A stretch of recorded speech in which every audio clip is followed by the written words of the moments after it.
بسم اللہ الرحمن الرحیم والصلاة والسلام علی رسول اللہ وعلی آلہ واصحابہ اجمعین۔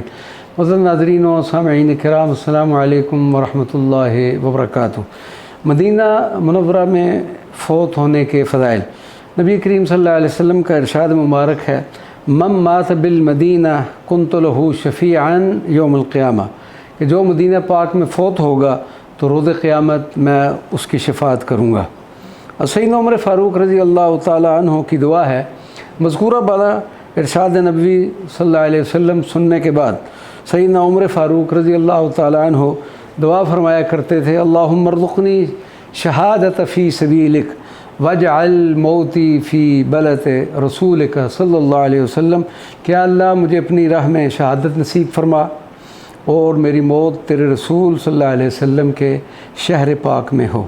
چنانچہ سیدنا عمر فاروق کی دعا قبول ہوئی، مقام شہادت بھی نصیب ہوا، اور پھر مدینہ طیبہ طاہرہ میں آپ صلی اللہ علیہ وسلم کے ساتھ دفن ہونے کا بھی شرف حاصل ہوا۔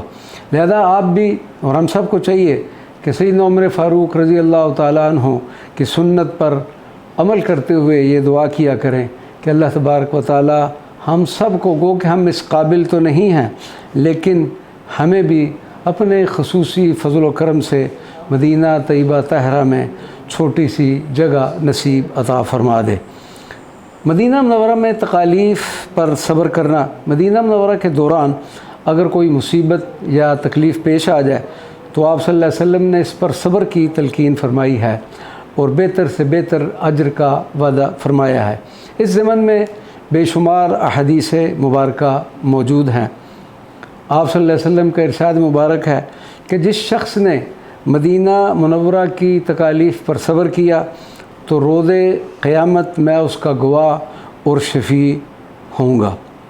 ان حدیث مبارکہ کی روشنی میں معزز زائرین مدینہ منورہ سے درخواست ہوگی کہ قیام مدینہ منورہ کے دوران اگر انہیں کوئی ظاہری یا مادی تکلیف پہنچے تو خوش دلی سے اس پر صبر کریں اور ایسے الفاظ اپنے منہ سے ادا نہ کریں کہ جس سے بے ادبی کا کوئی پہلو نکلتا ہو۔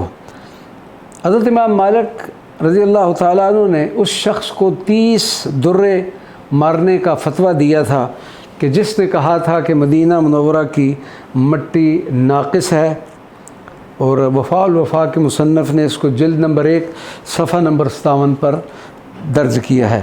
قارئین کرام، حضرت امام مالک کے مذکورہ بالا فتویٰ کی روشنی میں آپ خود اندازہ لگا سکتے ہیں کہ اس ارض مقدس کا کیا مقام ہے، کہ جہاں پر اولیاء متقدمین حضرت جنید بغدادی، حضرت بایزید بسطامی جیسے عظیم بزرگان اپنے آپ کو کھو بیٹھے، نفس گم کردمی آید جنید و بایزید اینجا۔ تاریخ کے جھروکوں میں شہر محبوب صلی اللہ علیہ وسلم کی فضیلت کو اگر آپ پڑھیں تو اس سے آپ کو اندازہ ہو جائے گا کہ تاریخ میں کیسی کیسی عظیم شخصیات گزری ہیں جنہوں نے مدینہ طیبہ حاضری دی اور اس کا اتنا ادب کیا کہ اللہ تبارک و تعالیٰ ان کو جزائے خیر عطا فرمائے۔ وما علینا الا البلاغ المبین۔